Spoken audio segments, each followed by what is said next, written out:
Hey guys, I've got a couple of Anet A8s here that I've been printing some big projects here, like the big Corsair. I printed Dusty, Top Hopper, the Spitfire, and on a lot of the prints that I was doing, you can find what I'm labeling as striations. Perhaps you can see them maybe there. It's really thin. When it goes from another print back to, no, that's underneath. I could actually show you better on the one that's printing here, possibly. In the beginning of this print, you can see there's an actual hole in there, and where it kind of come on, focus please. Got real thin. When it goes to the very end of the print, it hops. It does some retraction. Then it comes up and it always starts in the same place right here. And you can see a bit of a seam there. But I was trying different things because it was print. You can almost see through it. Oh, if I back off a little. There, that's a little better. You can almost see through it in some spots. And it was happening pretty badly in a lot of things that I was printing. In fact, let's see if I can pull something out here. Was not the best.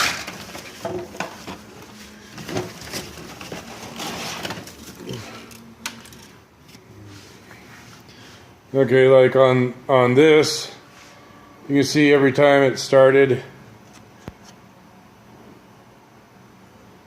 it would get real thin. It's like it didn't start extruding fast enough. I'm sure I have examples of other stuff in here that I've thrown out. Basically, all the examples are going to show the same thing.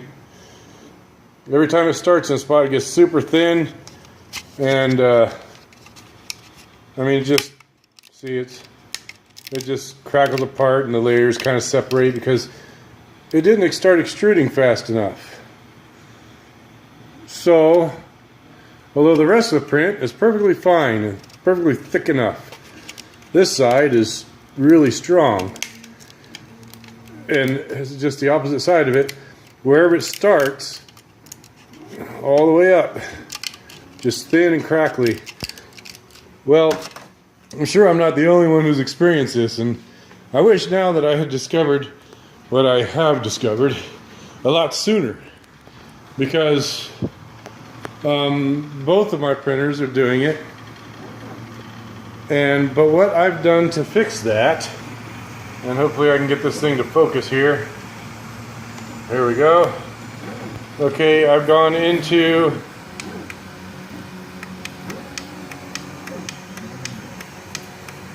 configuration, down to extruder, and I went the steps per millimeter. It was at 95, brought it up to 100. I brought it all the way up to 130. Still didn't seem to make a difference. What I finally did though was this start, I guess feed rate is what FR means, I don't even know. But I changed that. It was at a value of 20, and now I've got it down to 5. I put it down to 5 quite a while ago, and as you can see on this part, it looks nice. It's not thin anymore. It's just as thin where it's stopped the layer as it is when it started the layer anymore. So I let it run for quite a while before I went ahead and called this good. But you can see down there it was thin and getting like the green piece I just showed you. You can you'll be able to push your finger right through that, no problem.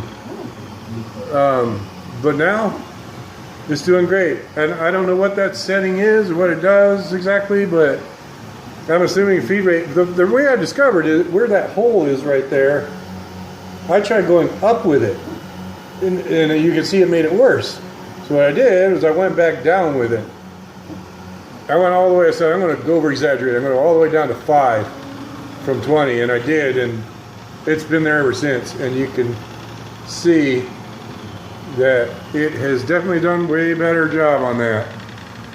So on solid pieces like this, I've never had any problems, so to speak. But it's on this single layer stuff. But if it's doing it on single layer, every time it starts a layer elsewhere, it might do that as well. This one I took down to 10 because on this you can't really notice it anyway. But it made a huge difference. I don't know if this helped anybody else out, but if you're printing the 3D Lab Prints airplanes that have the single layer walls, you're going to run across where every time it starts a new layer, it's not feeding quick enough. And maybe that number I changed has something to do with how far it retracts, which is funny. You think if it retracted a certain distance, it should extract the same amount before it starts printing again. But that didn't seem to be the case. So I'm hoping that's been a fix. Boy, I'll tell you, printing all these other planes, I really wish that I had known about that. Because although you didn't see it in a whole lot of places, there are some places it's really bad. I wish I could pick this plane up, but up underneath here, there's a hole. You can see it's real thin. Oh, it's dark on this side, but on the other side of the seam, it's real light. In fact, actually, you can't see it, I guess, but it's missing some there. So, yeah, quite a few different areas. So hopefully that'll help y'all. I know it's been frustrating for me, and I tried so many different things that it was driving me nuts.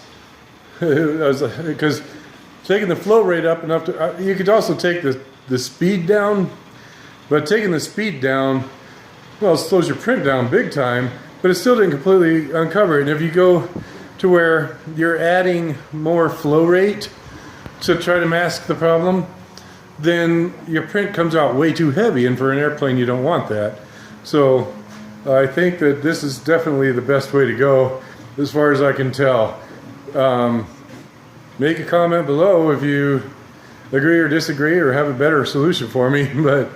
And I'm not even sure how to save that setting permanently, so if I ever turn the printer off and back on, then I'm going to have to change that setting again. But other than that,